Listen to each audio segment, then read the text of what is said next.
Raj news కి స్వాగతం. హన్మకొండ జిల్లా కమలాపూర్ మండలంలోని ఉప్పల్ జిల్లా పరిషత్ బాలికల ఉన్నత పాఠశాలలో ఘనంగా ఇంగ్లీష్ డే వేడుకలు నిర్వహించారు. అలాగే నైటింగేల్ ఆఫ్ ఇండియా మొట్టమొదటి మహిళా గవర్నర్ సరోజినీ నాయుడు జయంతి వేడుకలు నిర్వహించారు.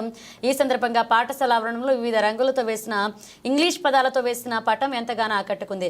విద్యార్థులు ఉత్సాహంగా ఇంగ్లీష్ డే వేడుకల్లో పాల్గొని ప్రతిభ చాటారు. అనంతరం సరోజినీ నాయుడు దేశానికి చేసిన సేవలను ఉపాధ్యాయులు విద్యార్థులకు వివరించారు.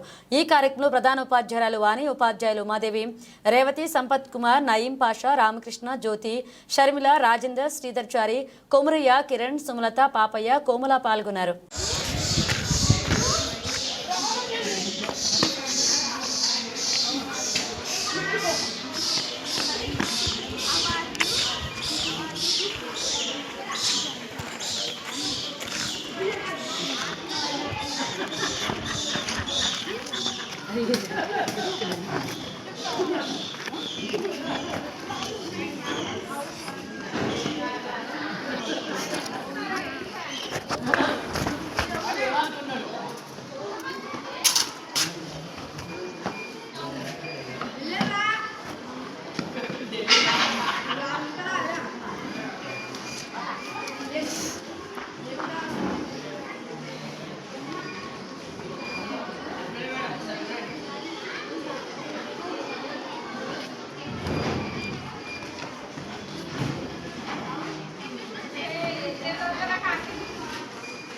అదేంటిదే?